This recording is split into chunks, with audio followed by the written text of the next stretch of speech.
Bienvenidos a nuestro podcast La Biblia en un año, episodio 150.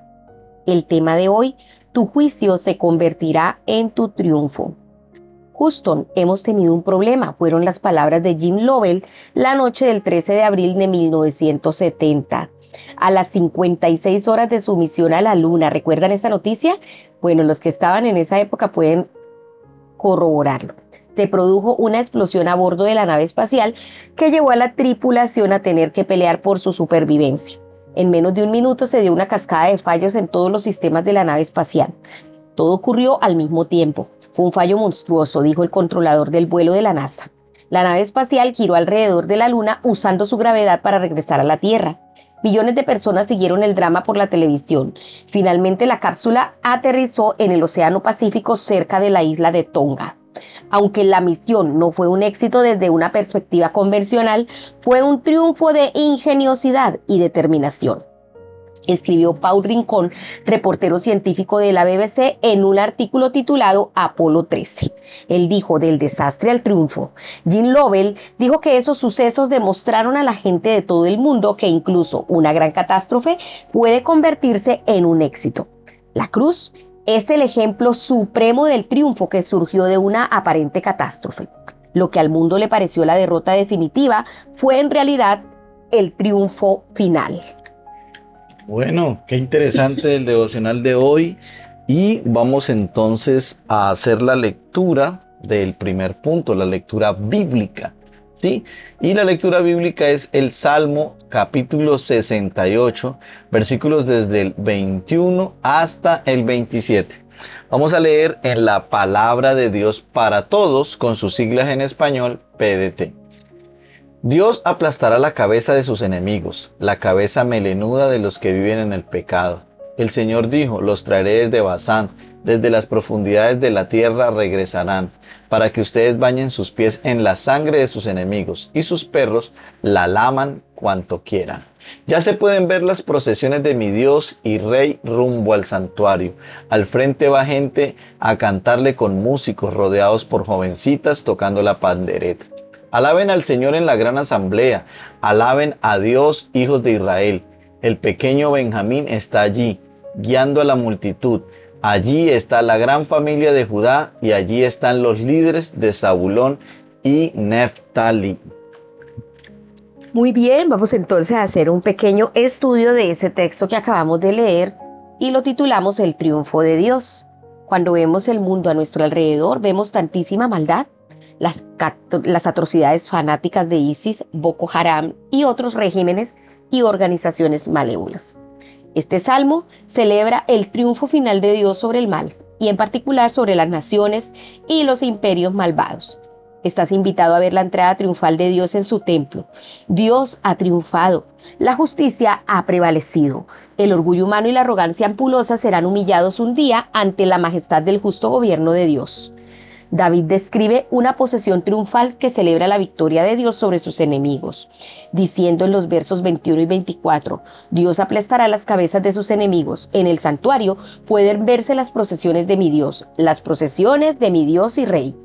A esto sigue una visión de la comunidad de adoración como debe ser, con cantantes, músicos, panderos y demás, todos alabando a Dios y con los príncipes entre ellos. Vamos a orar, porque necesitamos ese reavivamiento. Acompáñame en esa oración. Amado Señor, oramos en este momento para que veamos un reavivamiento de alabanza, que los líderes de nuestra nación estén en el corazón de las comunidades de adoración, alabando a Dios en la gran congregación. Necesitamos, Señor, el poder de tu Espíritu Santo que reavive nuestras vidas en el poder de tu Espíritu. Amén.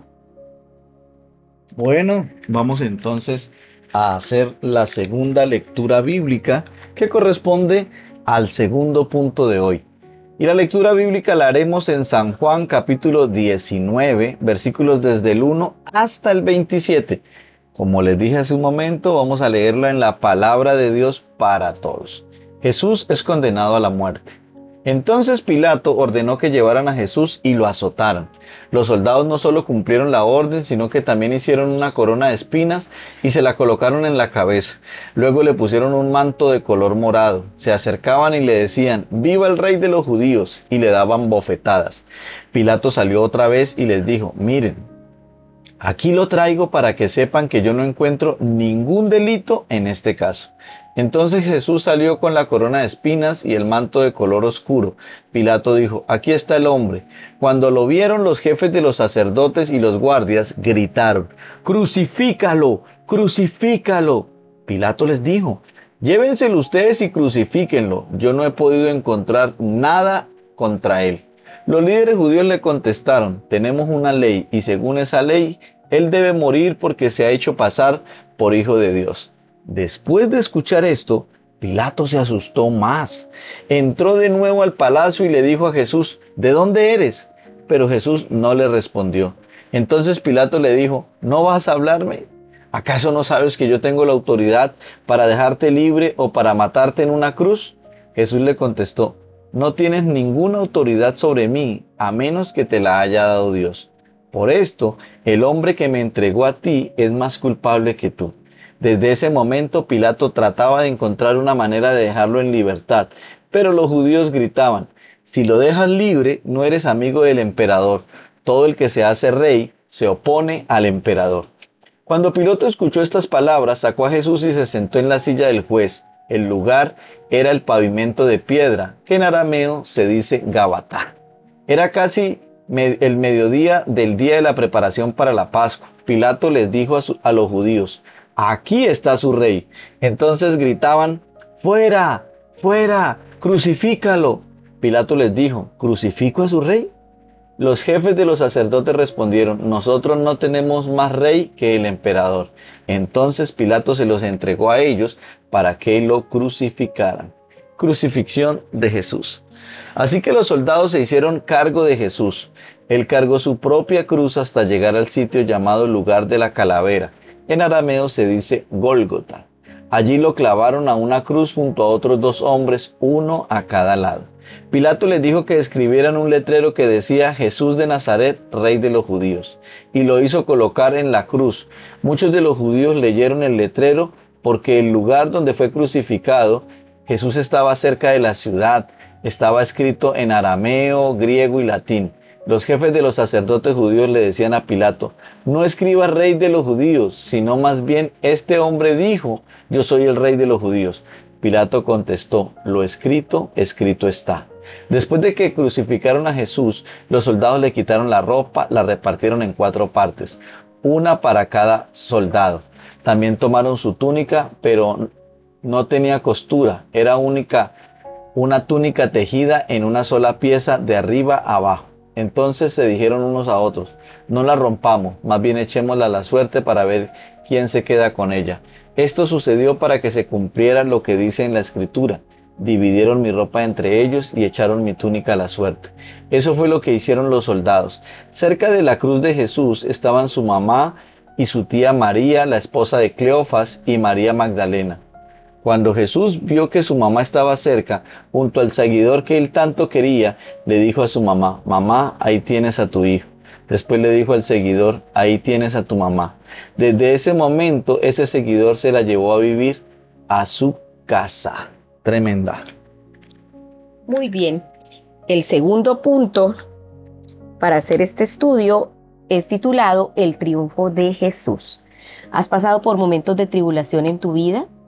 Quizá estás atravesando tiempos difíciles ahora mismo y las cosas no pintan bien en tu vida. Recuerda que en el momento del mayor triunfo de Jesús, las cosas no parecían buenas para él. Recuerdo cuando estuve hablando con Rainero Cantalamesa justo antes de que él participara en un debate público con uno de los nuevos ateos. Le pregunté si pensaba que iba a ganar. Él respondió que no lo sabía, que podría ser que perdiera el debate y añadió: «Pero Dios puede ser glorificado en la derrota». La crucifixión de Jesús muestra que Dios puede ser glorificado en lo que parece ser una derrota. Este es el momento del mayor triunfo de Jesús. Pilato protestó 3 veces diciendo que Jesús era inocente y en otras 2 ocasiones trató de evitar la muerte de Jesús. pero al final fue demasiado débil para actuar como su conciencia dictaba. Él cedió a su demanda, lo entregó para ser crucificado. La muerte de Jesús fue totalmente voluntaria. Estaba privado de la libertad, pero Jesús era en realidad el único que era totalmente libre. Pilato señaló: ¿no te das cuenta de que tengo poder para ponerte en libertad o para mandar a que te crucifiquen? Respondió Jesús: no tendrías ningún poder sobre mí si no se te hubiera dado de arriba. Lo irónico era que Jesús tenía autoridad total sobre Pilato. Aquella fue la hora de la gran oscuridad. Jesús fue azotado y le fue puesta una corona de espinas sobre su cabeza. Fue golpeado en la cara y entregado para ser crucificado. Fue despojado de sus ropas, las cuales los soldados echaron a suertes para quedárselas. Sin embargo, por medio de todo esto, las escrituras estaban siendo cumplidas. Juan enfatiza el cumplimiento de lo profetizado y la realeza de Jesús. A lo largo del proceso del juicio y la crucifixión de Jesús, se considera el tema recurrente de si es un rey. Los soldados visten a Jesús como un rey burlón y gritan: ¡viva el rey de los judíos! Pilato declara con amarga ironía: aquí tienen a su rey. Y pregunta: ¿acaso voy a crucificar a su rey? Los príncipes de los sacerdotes responden: no tenemos más rey que el emperador romano. Y Pilato hace preparar un letrero donde está escrito: Jesús de Nazaret, rey de los judíos. Por la forma en que está siendo crucificado, Jesús parece de todo menos un rey al ser burlado y ridiculizado. Sin embargo, lo irónico es la forma en que Pilato prepara el letrero en 3 idiomas para que todos puedan leerlo, ya que los propósitos de Dios se están cumpliendo al proclamar al mundo entero que Jesús es el Rey de Dios. Él es el Rey del amor oculto y silencioso. Durante su juicio, Jesús declaró a Pilato: tú lo has dicho, soy rey. Sin embargo, a diferencia del César, su reino no es de este mundo, porque es un reino celestial eterno. Este rey eterno está triunfando no por el poder del triunfalismo romano, sino por la aparente debilidad de la muerte en la cruz. Jesús está triunfando sobre las tinieblas, el mal y el pecado. Mañana vamos a leer esas grandes palabras: todo se ha cumplido. Jesús completó la tarea de llevar los pecados del mundo en su propio cuerpo. La mayor victoria de la historia del mundo había sido ganada. Este es el triunfo del bien sobre el mal, de la vida sobre la muerte. Su vida parece ser un fracaso horrible.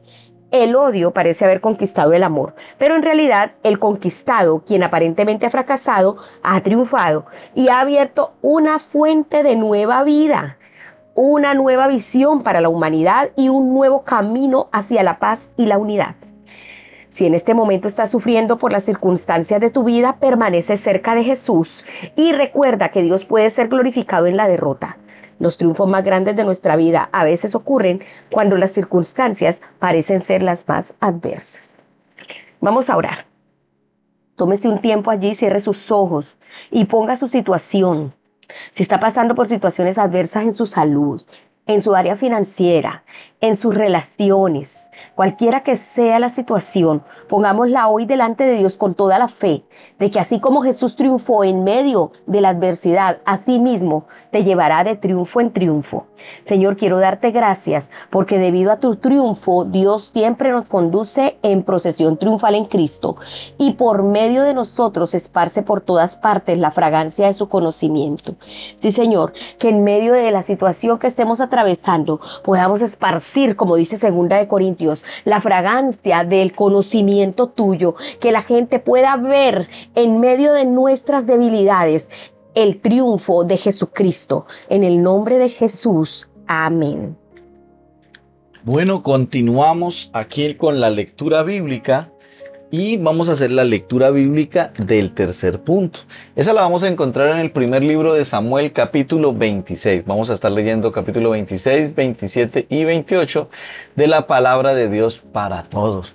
David le perdona nuevamente la vida a Saúl.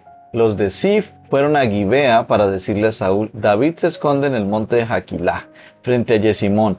Saúl se dirigió al desierto de Zif con los 3000 soldados israelitas que había elegido para buscar a David. Saúl acampó en el monte de Jaquilá, frente al desierto, al lado del camino. Cuando David, que vivía en el desierto, se enteró de que Saúl lo venía siguiendo, envió espías para confirmar si Saúl se encontraba en Jaquilá. Entonces David se dirigió al campamento de Saúl y vio donde dormían Saúl y Abner. Abner, hijo de Ner, Era el comandante del ejército de Saúl. Saúl se encontraba dormido dentro del campamento con todo el ejército a su alrededor. David le preguntó a Ahimelech, elitita, y a Abisai, hijo de Sarbia, hermano de Joab: ¿quién quiere ir conmigo al campamento de Saúl? Abisai respondió: yo voy contigo. Cuando se hizo de noche, David y Abisai fueron al campamento de Saúl y lo encontraron dormido dentro del campamento con su lanza clavada en la tierra a su cabecera. Abner y los demás soldados estaban dormidos alrededor de Saúl. Abisai le dijo a David: hoy es el día en que Dios te ha entregado a tu enemigo. Déjame clavar a Saúl al suelo con su propia lanza. Un solo clavazo y listo. Pero David le dijo a Abisai: no lo mates. El que le haga daño al rey que el Señor eligió será castigado. Tan cierto como que el Señor vive, que él mismo lo castigará. Tal vez Saúl sufra una muerte natural, o tal vez lo maten en batalla. Pero yo le ruego al Señor que nunca me permita hacerle daño al rey que el Señor eligió. Toma la lanza y la jarra de agua que están a la cabecera de Saúl, y vámonos.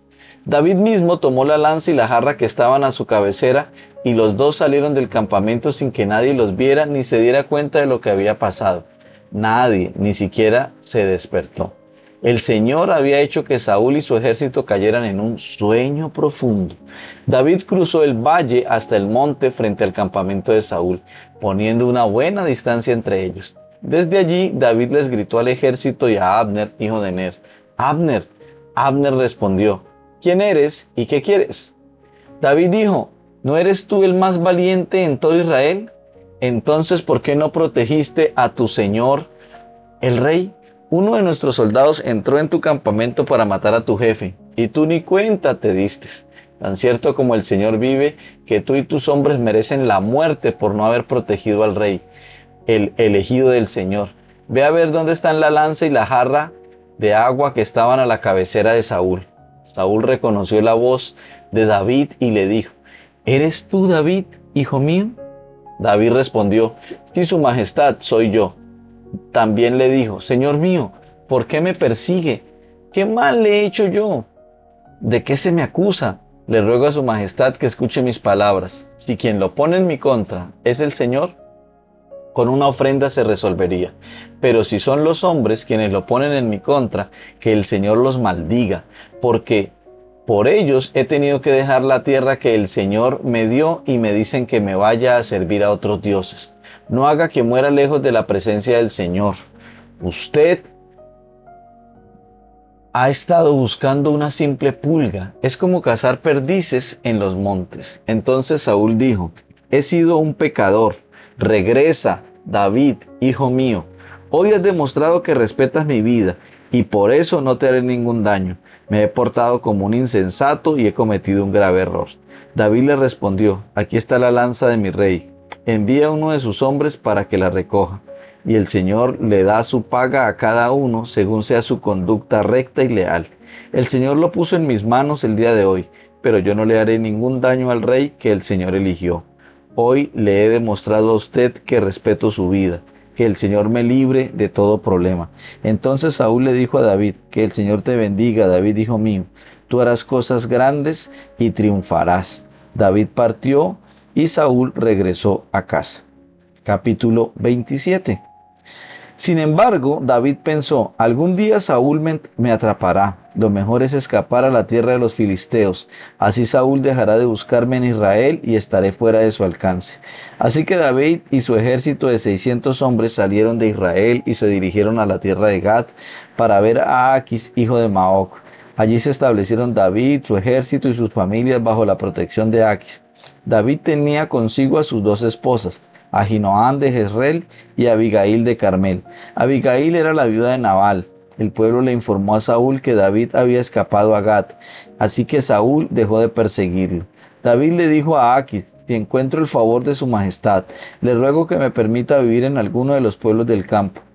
Soy solo un siervo suyo y no tiene caso que viva en la capital del reino.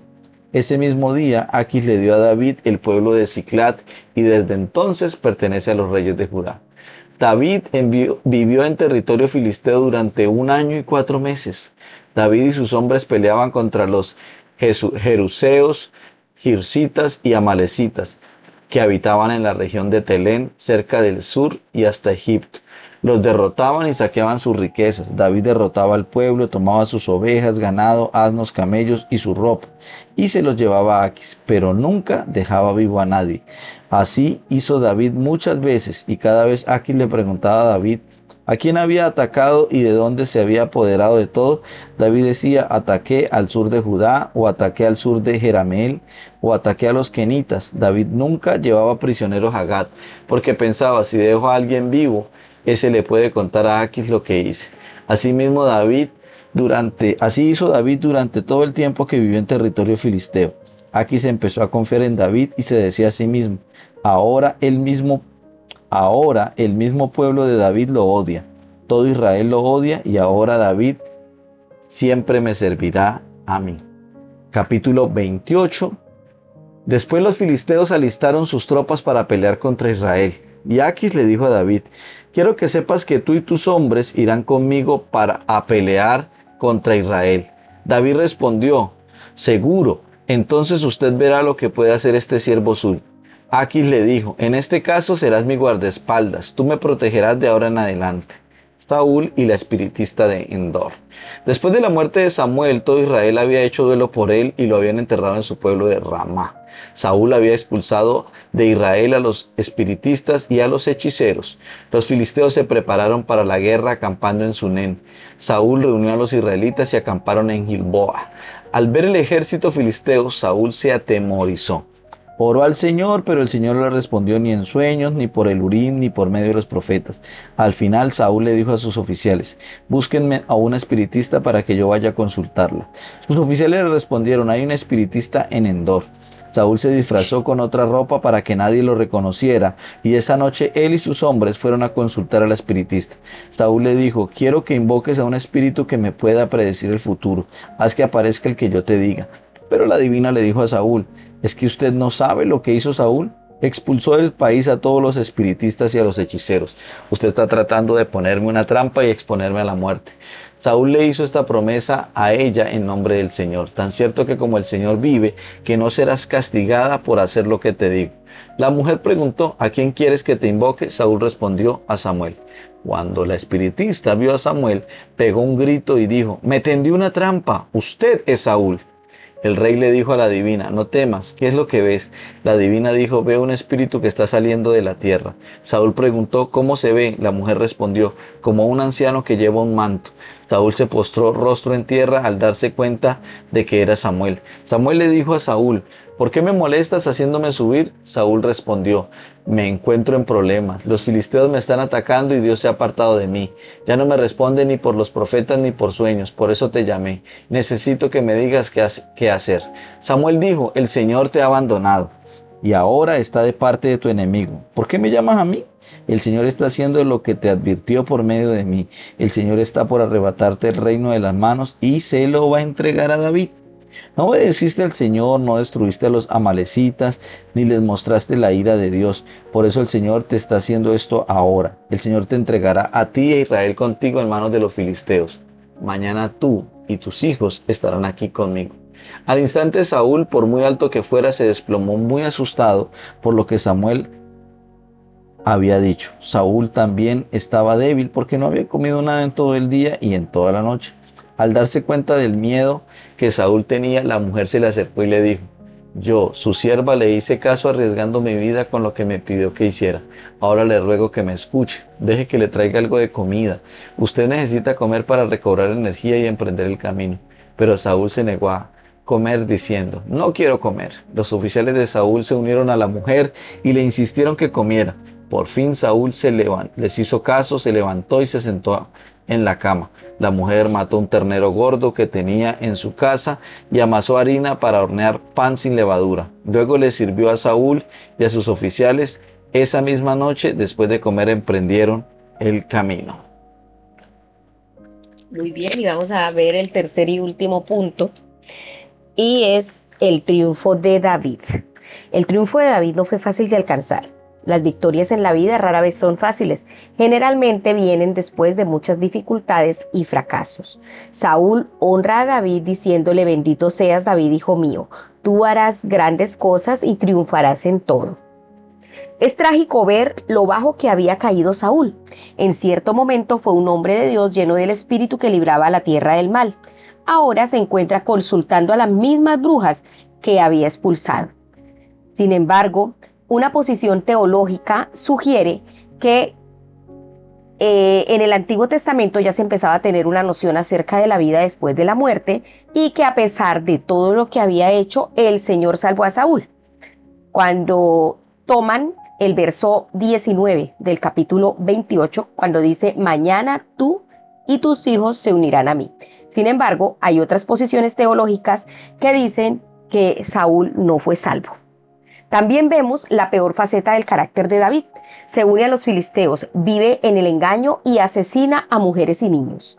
Tiene que hundirse en las profundidades más bajas para esconder lo que está haciendo. La imagen de la Biblia pinta de David está lejos de ser perfecta y sin embargo, Dios lo usa a pesar de sus fallos y fracasos. Por otro lado, también vemos a David en su mejor momento. David tuvo la oportunidad de vengarse de Saúl, quien estaba tratando de matarlo. Sin embargo, David se negó a vengarse. Tenía un gran respeto por Saúl porque éste estaba en una posición de autoridad. Él pregunta, ¿quién puede impunemente alzar la mano contra el ungido del Señor? Que el Señor me libre de alzar la mano contra su ungido. David permaneció leal y fiel a Saúl a pesar de que Saúl estaba tratando de asesinarlo. Un consejo, sigue el ejemplo de David y niégate a dejarte llevar por el pecado en un intento de liberarte de una persona con autoridad sobre ti. Incluso Saúl reconoce la justicia y fidelidad de David. Y dices que Saúl ve que hará grandes cosas y ciertamente triunfará. La vida de David nos enseña que no debemos esperar el éxito y el triunfo instantáneos. A menudo, Dios nos prepara a través de los años de oscuridad, dificultad e incluso derrota o fracaso. Es en estos tiempos de prueba en los que, como David, no debemos actuar por venganza, sino más bien con amor, honor y respeto. Vamos a orar. Vamos a orar pidiéndole al Señor que en su misericordia tenga compasión de nosotros, porque Él nos ha usado a pesar de nuestros fallos. Amado Señor, gracias. Queremos darte gracias por usarnos poderosamente a pesar de nuestros fallos. Gracias porque nuestro triunfo sobre el mal solo es posible a través del triunfo de Jesús en la cruz y en su resurrección. Y podemos tener la plena seguridad de que somos más que vencedores en Cristo Jesús. Amén. Bueno, ahora vamos a ver el comentario de la pastora Pipa con Juan 19 del 25 al 27. Ella dice, no puedo imaginar aquello por lo que María, la madre de Jesús, tuvo que pasar mientras veía a su hijo muriendo en la cruz. Fue bastante triste cuando uno de nuestros hijos se rompió la pierna y otro tuvo que ser operado. Sí, es muy triste ver a nuestros hijos sufrir o a nuestros nietos. Es muy doloroso. María es una inspiración como madre. El amor entre madre e hijo es tan conmovedor. La preocupación y provisión de Jesús para su madre en aquel momento tan difícil de su vida es un recordatorio de la importancia de cuidar nuestras familias. Así es. Bueno, le damos gracias a Dios por este devocional. Esperamos que haya sido de mucha bendición para sus vidas y que recordemos que en cualquier situación adversa que estemos, ese juicio se puede convertir en un triunfo, teniendo como ejemplo que siempre estuvo el triunfo de Dios, el triunfo de Jesucristo, y nos muestra también el triunfo de un hombre como David. Recordemos que este devocional fue escrito por el pastor Nicky Gumbel de la iglesia HTB en Londres y las voces de este podcast son de Luis Alfonso González y Marisol Rojas. Que el Señor les bendiga.